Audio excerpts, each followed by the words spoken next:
तो हमारा कल्याण हो जाए। बोलिए महाराज परीक्षित की,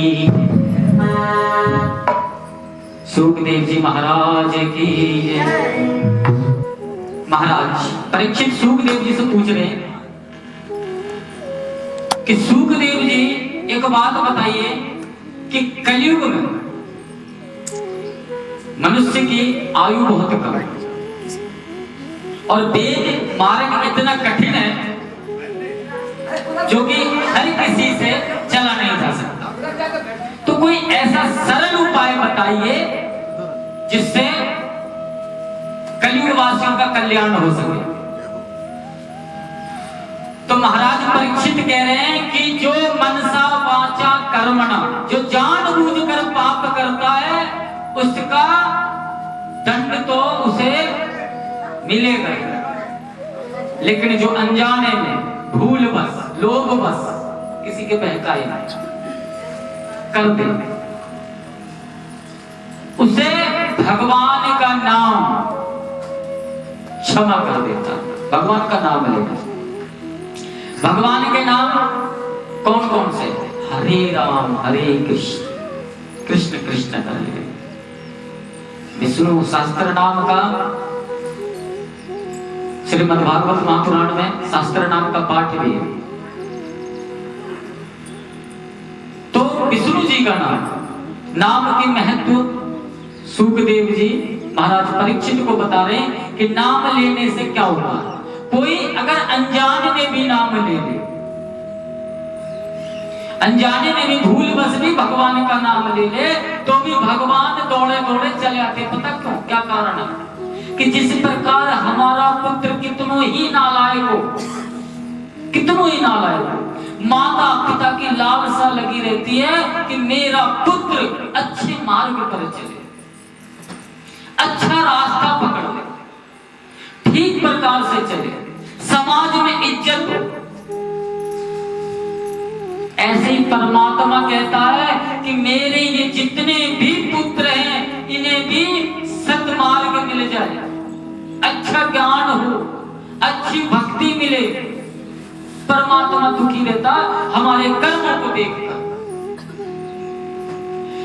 तो परमात्मा लालसा लगाए रखते हैं कि कभी मेरा नाम तो पुकार।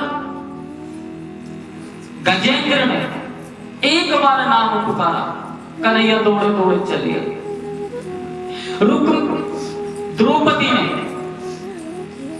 द्रौपदी ने नाम पुकारा। कब पुकारा? जब चीर हरण, जब देख लिया कि कोई नहीं बचाने वाला। हम भी ऐसे ही, हमें अगर कोई परेशानी होती है तो पूरे तमाम पृथ्वी पर घूम जाते हैं। जिसके पास जैसी सामर्थ्य रहती है, कोई तो सरकारी हॉस्पिटल के चक्कर में रहकर चला जाता है, लेकिन कोई कोई विदेश तक चला जाता है इलाज के लिए, तन को स्वस्थ करने के लिए। तन स्वस्थ करते हैं जो कि हमारे साथ नहीं जाएगा, लेकिन मन स्वस्थ नहीं करते जो हमारे साथ जाएगा और परमात्मा को जवाब देगा। ये मन ही देगा। मन को स्वस्थ करना चाहिए, मन को स्वच्छ करना रखना चाहिए। मन हमारे साथ जाना, तन हमारे साथ नहीं जाएगा, तन हमारे यही रह जाएगा। लेकिन तन के खाएगा। तो कन्हैया कहते कि मेरा भूल बस भी कोई नाम ले ले तो भी मैं दौड़ा चला जाता हूं। भूल बस। अजामिल की कथा सुखदेव जी महाराज परीक्षित को सुना रहे हैं कि अजामिल ने भूल बस नारायण का नाम ले लिया और नारायण दौड़े चले गए, अपने पार्षदों को भेज गए। पहले के लोग जितने हमारे पूर्वज, हमारे बड़े बूढ़े, क्या क्या नाम है, जो महिलाएं हैं उनका सबसे ज्यादा नाम निकलता था सीता, गीता, राधा, किशोरी, रुक्मणी। जो पुरुष है रामचंद्र, कृष्ण, कन्हैया, गोपाल, श्याम, ऐसे नाम निकलते थे।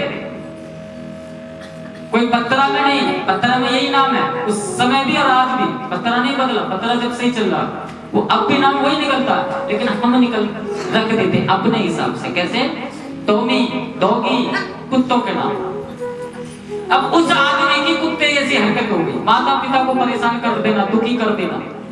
नाम का महत्व, भगवान राम, राम का महत्व, क्योंकि जब भगवान देखते कि मेरा नाम, एक बात बताओ, अगर बहुत धनी आदमी, बहुत बड़ा सेठ आदमी है, तो गरीब के कुटिया में क्यों नहीं जाता?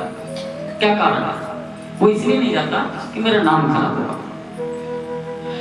और अगर वो कोई कार्य करे तो बहुत धन खर्च क्यों करता है? अपने नाम को दिखाने के लिए। तो भगवान भी ये चाहेंगे कि मेरा नाम खराब ना हो, दौड़े चले जाते हैं। लेकिन नाम जब हम पशु पक्षी का रख देंगे तो भगवान कैसे आएगा? जिसका नाम पुकारेंगे वही तो आएगा, वही संस्कार होगा हमारे अंदर।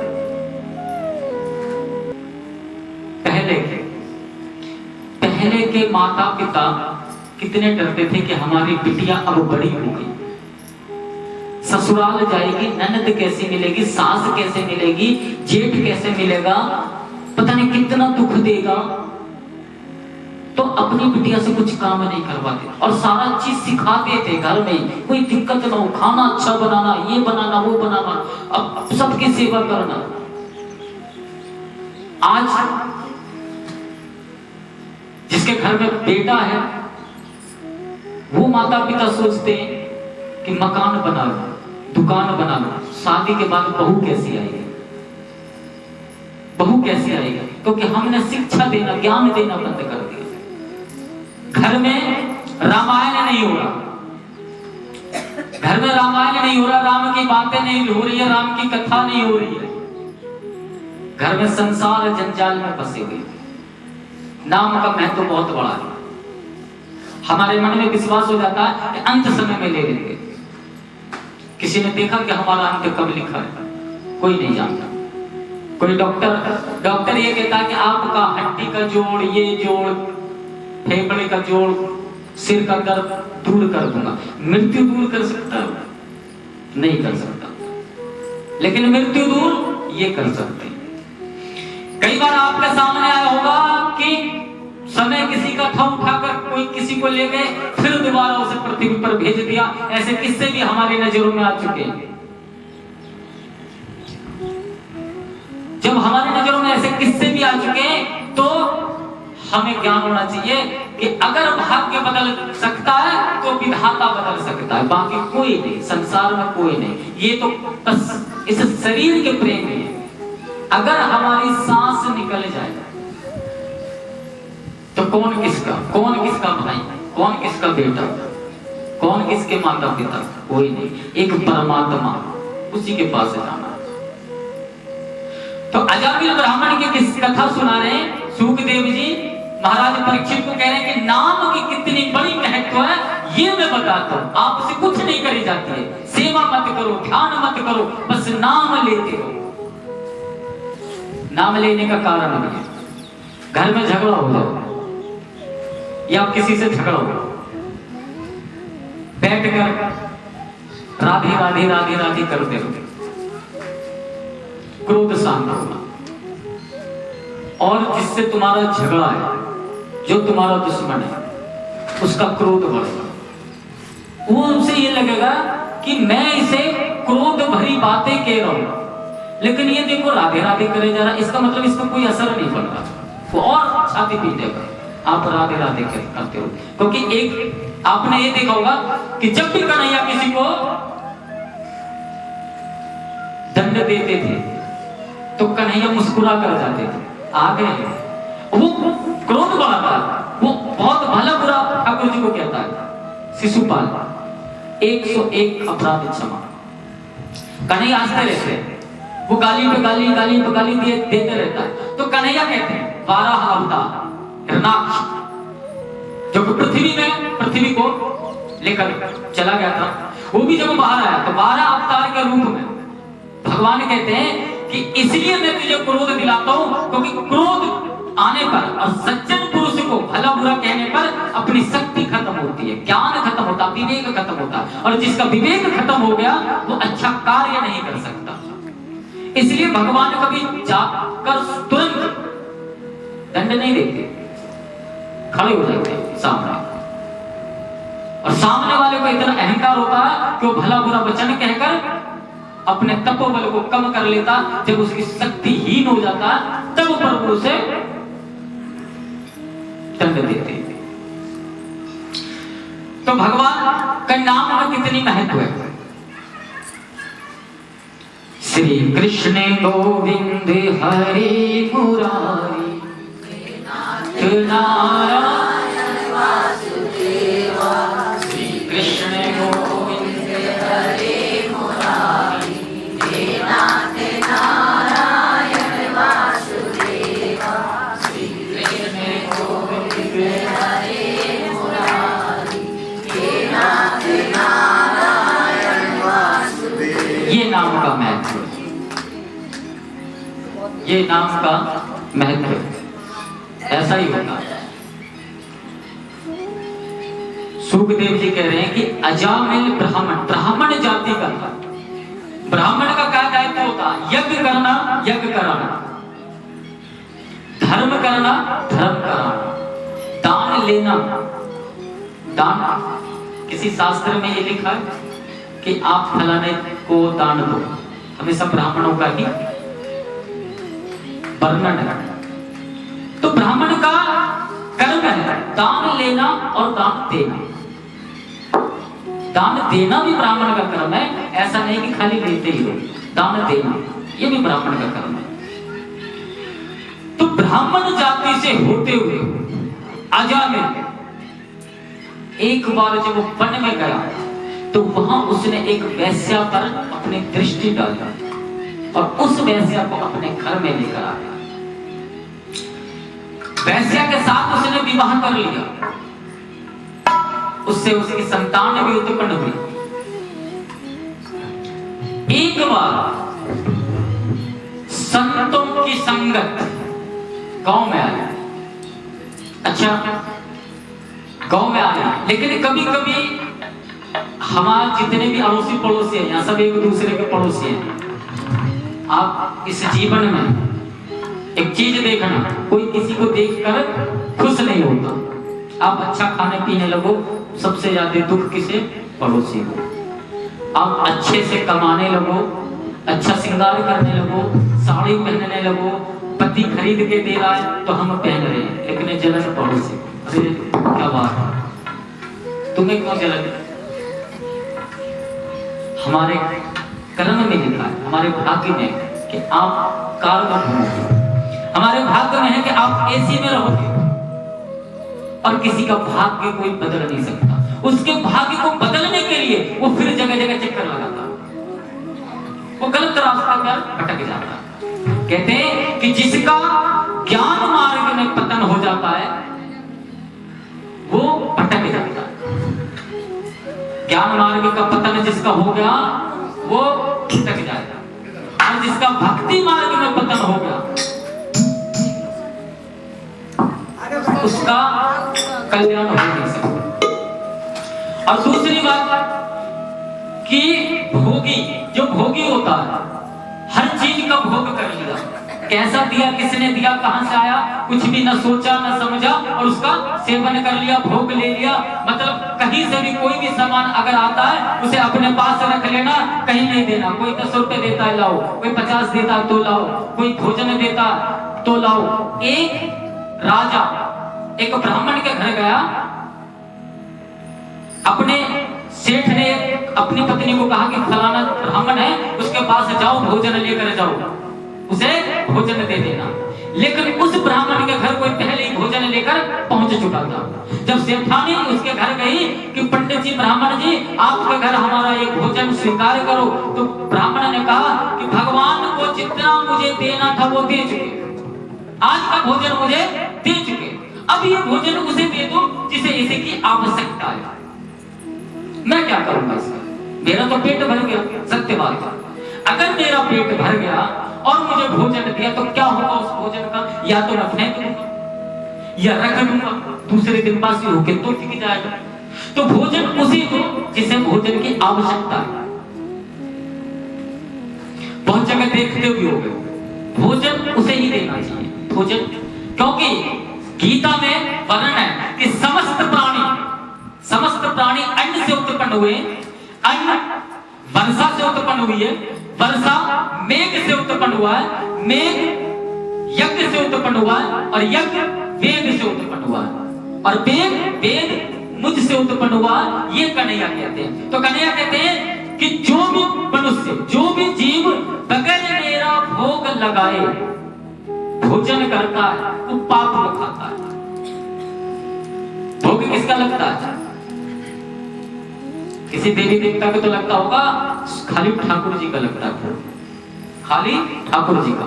अब जगह जगह रुचि रुचि भोग लगाओ, श्याम जी का जगह जगह मल्टीप्लाई कर दिया। भोग तो खाली ठाकुर जी का लगता है। उसके बाद पंचामृत किसका बनता है?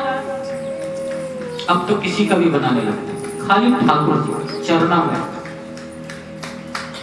अकाल मृत्यु हरणम सर्वव्याधि विनाशनम, ये विष्णु जी का, ठाकुर जी का जो सालिग्राम होता है उसे हम स्नान कराते, वही चरणामृत बनता है। कैसे भी बना। तो ऐसा ज्ञान होना चाहिए हम किस देवता का कैसे पूजा करें, किस भगवान का कैसे पूजा करें। भगवान कहते हैं कि जो जिस देवता का पूजन करता है मैं उसका मन उसी में लगा देता हूं और उससे वही फल दिलवाता हूं, क्योंकि मेरे पास आने के लिए बहुत कठिन मार्ग है, बहुत कठिन मार्ग है। सुदामा कैसे कैसे समस्या से चला, नरसिंह जी कैसे थे, मीराबाई घर छोड़ना पड़ा, राज्य छोड़ना पड़ा, तब वो भगवान बनाते, सब चीज छोड़ना पड़ेगा कन्हैया को पाने के लिए। क्योंकि अगर हमें अभी वार्ड मेंबर से काम हो तो हो सकता है कि वार्ड मेंबर के घर से भी कोई आ गया हो, चेयरमैन से काम हो तुरंत एक एप्लीकेशन काम होगा, डीएम से काम हो तो भी, लेकिन प्रधानमंत्री से अगर काम हो तो बहुत सारी सिफारिश लगानी होगी, पता नहीं उसके पास समय है कि नहीं है। तो हमारे प्रधानमंत्री के पास, ठाकुर जी के, बिहारी जी के पास, द्वारकाधीश के पास जाने के लिए बहुत सारी एप्लीकेशन, बहुत सारी मिन्नतें करनी होती है। तब हमारे द्वारकाधीश अपने द्वारपाल को कहते हैं कि फलाने आदमी को बुलाओ मेरे पास, और बुलाने के लिए भी नहीं कहते, स्वयं दौड़े चले जाते हैं। एक भक्त हमारे मंदिर में आया और भगवान को देखकर मुझसे पूछा कि पंडित जी एक बात बताओ, हमारे ठाकुर जी खड़े क्यों रहते हैं? मैं बोले ठाकुर जी से पूछो, मुझे पता नहीं। ठाकुर जी से पूछा कि आप एक बात बताओ, भगवान शेरा वाली शेर पर सवार है, भोले बाबा बैल पर सवार है, गणेश जी मूषक पर सवार है, सब अपने अपने वाहन पर सवार है, आप खड़े क्यों रहते हो? तो कन्हैया कहते हैं कि मैं इसलिए खड़ा रहता हूं कि पता नहीं कौन भक्त मुझे कब पुकार ले और मैं क्षण भर के लिए विलंब करके दौड़ना पड़े मुझे, इसलिए मैं खड़ा रहता हूं। लेकिन कन्हैया को ध्याता कौन है? कौन बचता है कन्हैया? बहुत कम, क्योंकि ये अपने पास हर किसी को नहीं बुलाते। बहुत कम लोग हैं जो कन्हैया के पास आते, बहुत कम। और जो आ जाते हैं, जो कहते हैं कि जो तेरे सामने आ जाए उसे किसी के सामने की जरूरत नहीं होती, किसी की जरूरत नहीं होती। तो अजामिल ब्राह्मण ने विवाह कर लिया, तो संतों की जब संगत आई तो गांव में जब आई तो गांव में कुछ कहा, प्रधान जी से मिले, प्रधान जी से पूछा कि प्रधान जी एक बात बताओ, हमें 1 महीना रहना, 1 महीना रहना, विश्राम करना, और हमारी सारी संगत है, और हमें कोई ऐसा स्थान बताइए जहां हम 1 महीने का निवास कर सके। प्रधान जी बोले कि हमारे गांव के बाहर एक हवेली है, अजामिल का नाम है उनका, उसके यहाँ रहोगे तो आपको सारी सुख सुविधा मिलेगी। वो क्यों कहा? उसका भला करने के लिए नहीं, वो द्वेष से, द्वेष। लेकिन संत जो होते हैं वो जहां पहुंच जाए उसका कल्याण आवश्यक है, हो ही जाता है। तो संतों ने कहा कि अच्छा उसका घर तो बताइए। बोला गांव के बाहर चले जाओ, गांव के बाहर, क्योंकि गांव से उसे निकाल दिया, इसलिए उसने गांव के बाहर अपनी कुटिया बनाई। संत पहुंच गए, अजामिल से कहा कि हमें 1 महीने का निवास स्थान चाहिए। अजामिल बोले अहो भाग्य हमारे, आप हमारे घर आयो, आपने हमें दर्शन दिया, हमारे भाग्य खुल गए। 1 महीना क्या, जब तक रहना चाहो रह सकते। संत 1 महीना रहे, उसकी पत्नी ने बहुत संतों की सेवा करी। जब संत जाने लगे तो संत ने अजामिल को बुलाया, इधर क्योंकि अजामिल की सारी करतूत अपने योग बल से महाराज जी ने देखे जाना। तो अजामिल को कहा कि अब जो तेरा पुत्र होगा उसका नाम नारायण रखना। ये भी पुनर्जन्म के कर्म होते हैं जो कि हम किसी की संतों की बात मान लेते हैं। आजकल पूछता कौन है, पत्रा में नाम निकलेगा, अच्छा ठीक है, पंडित जी ने बता दिया। अब अपनी मर्जी से कोई बुआ चाची ताई कोई भी आई, अरे ऐसा नहीं ऐसे, ये तो पुराना जमाना होगा, कोई घनश्याम नाम। एक ने पूछा, दिल्ली गया था एक ट्रांसपोर्ट का उद्घाटन करने, तो मेरी भगवान की कृपा से आदत ऐसी हो गई कि जहां भी मैं जाता हूं तो थोड़ी बहुत तो भगवान का नाम ले लेता हूं। तो जब भगवान का नाम लिया तो एक बिटिया बोली कि पंडित जी तो बहुत अच्छे हैं, पंडित जी लेकिन आपका नाम क्या है? मैं बोला मेरा नाम घनश्याम। बोले बड़े पुराने जमाने के नाम, तो अब नए जमाने का नाम घनू। मतलब ऐसे नाम रखते जो भगवान से विपरीत हो। पहले जो भी करते थे हम भगवान को साक्षी करके, अब भगवान को विपरीत करके। एक चीज और पूछा, एक बच्चे ने पूछा अपने पिता से कि पिताजी गांव और शहर में क्या फर्क है, बताओ क्या फर्क है? तो पिता बोला कि बेटा गांव में हर चीज की सुख सुविधा नहीं है, शहर में हर चीज की सुख सुविधा है। बोला आपको क्या नहीं है?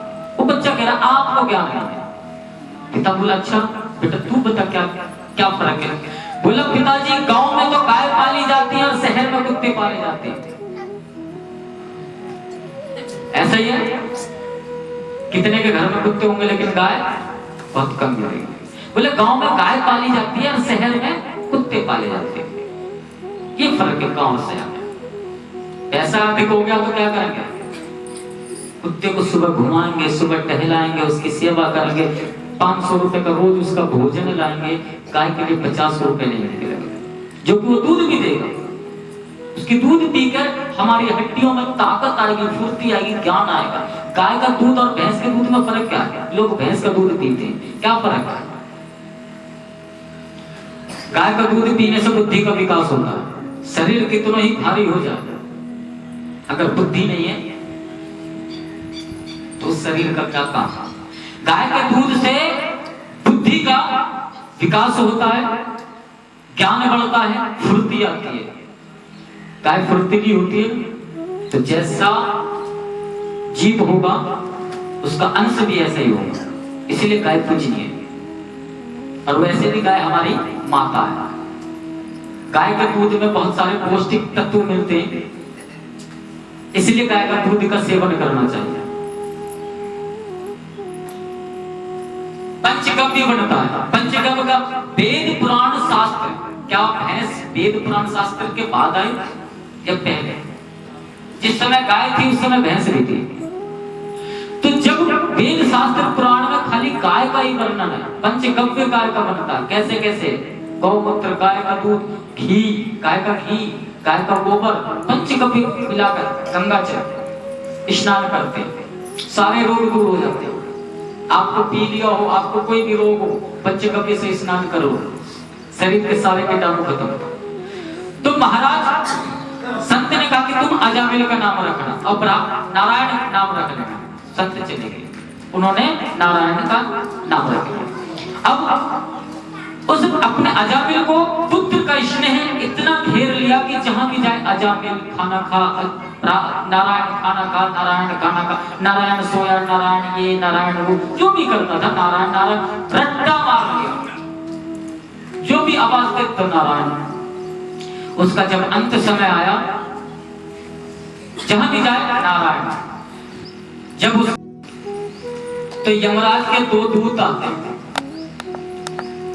भयंकर रूप, हमने कभी उस रूप का दर्शन नहीं किया, इसलिए उस रूप का ज्ञान हमें नहीं है, उस रूप का हमें ज्ञान नहीं है। इतना भयंकर रूप होता है यमराज के दूतों का कि आदमी जीव उसके दूत को देख लेता, कहता ना भय से ही आदमी की मृत्यु हो जाती है। सांप काटे नहीं, सांप को देख लो मन में भय, सांप को देख लिया कांटा चुभ गया, समझ लो सांप ने काट लिया, विष चलना शुरू।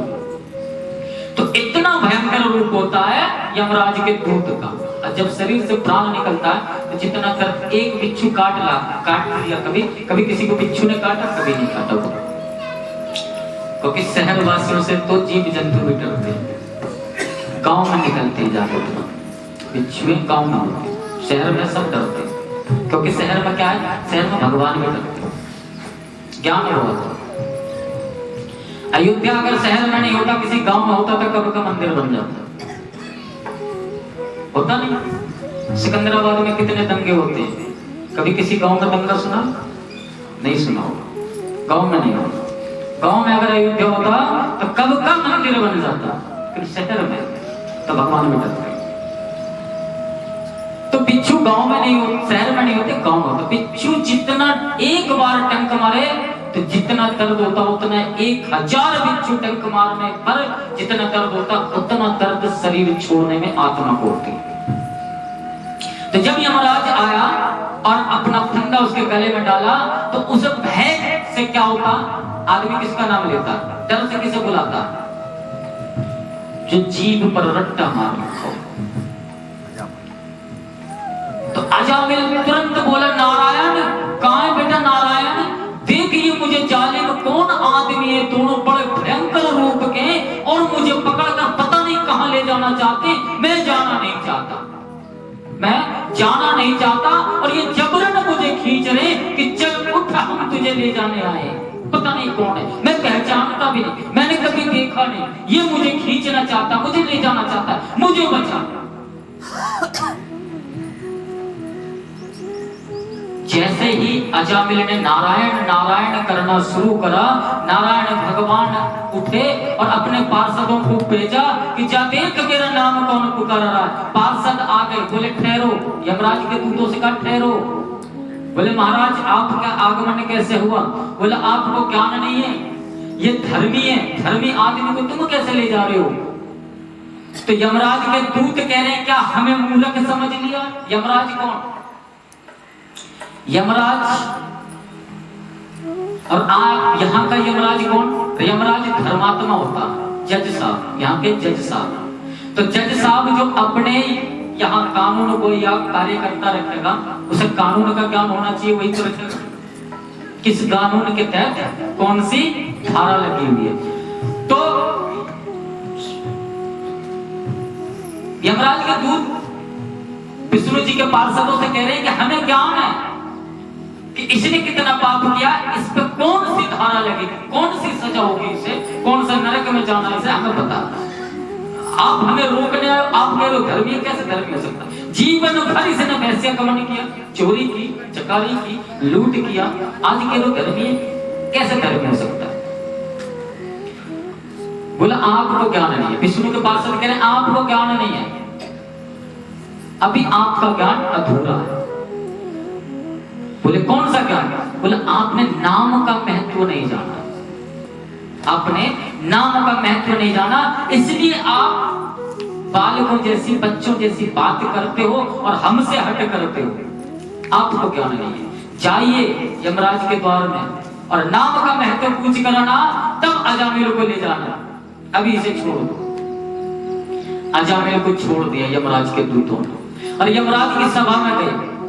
बोले कि महाराज एक बात बताओ, विष्णु जी के पार्षद ने हमें बहुत उल्टा सीधा फटकार के भगा दिया आपके पास, क्या हमने उन्हें अपनी सर्टिफिकेट, डिग्री, डिप्लोमा सब दिखाया कि हमने सारी कानून पास करके, सब कानून पढ़ के यमराज के द्वारपाल बने, आप हमें किस कानून के तहत धमका सकते हो? यमराज जी ने पूछा कि क्यों धमका रहे थे, वो क्या कारण था? तो ये दूत बोले कि उन्होंने खाली अपने पुत्र को पुकारा और विष्णु जी के दूत आ गए। यमराज जी ने पूछा क्या नाम पुकारा? दूत बोले नारायण नारायण। यमराज बोले दूतों से कि मूर्ख, विष्णु जी के पार्षद ने सही ज्ञान दिया तुम्हें ज्ञान नहीं है।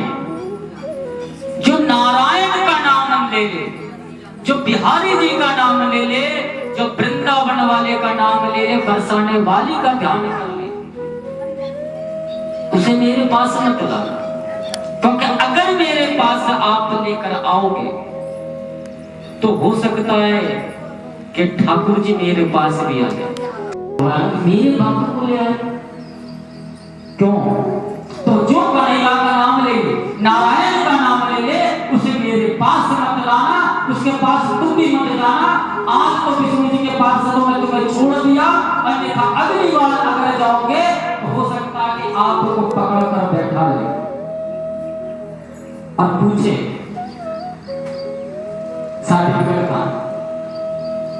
कहां से आपने कानून की किताब पढ़ो, मत जाना।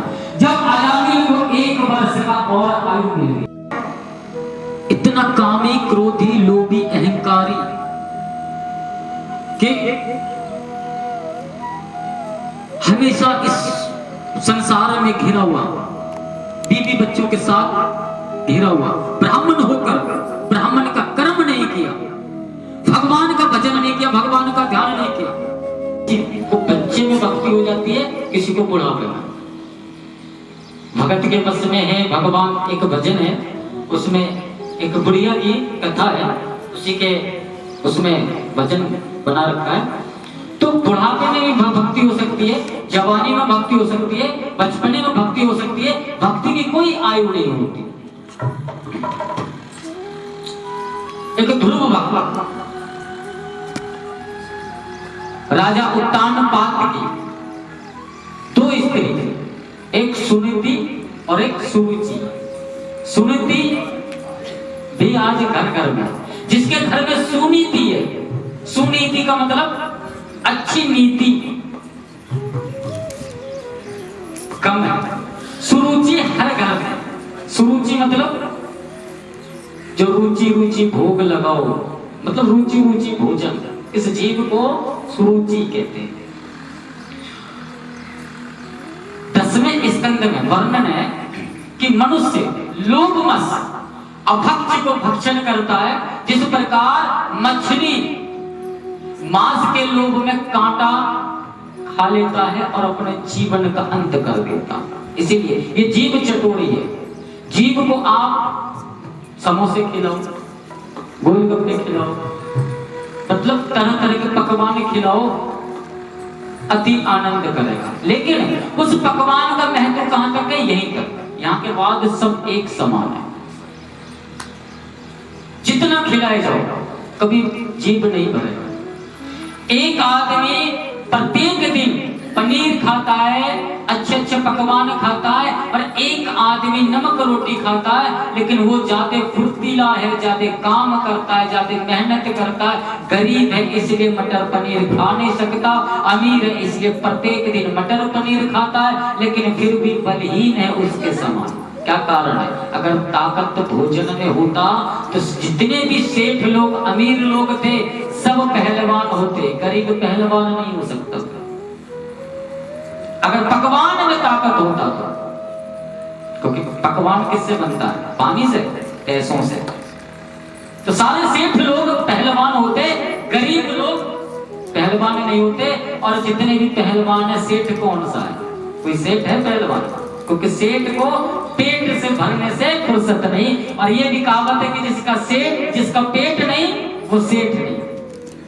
जब तक पेट न फूले, अरे सेठ जी आ गए, जितना बड़ा पेट उतना बड़ा सेठ। तो जिसका पेट नहीं वो सेठ है। कि बहुत सारे वर्णन सेठों के भी है कि बहुत सारे धर्मात्मा, हर प्राणी एक जैसा, एक समान नहीं हो सकता। भगवान ने धन दिया है तो उसका अच्छे रास्ते पर उपयोग कर रही है। प्रत्येक दिन आती है, हर जगह बैठ कर आती है, लेकिन पहुंचती जरूर है। मैं भी कहता हूँ, अरे कभी कभी आ जाएगा।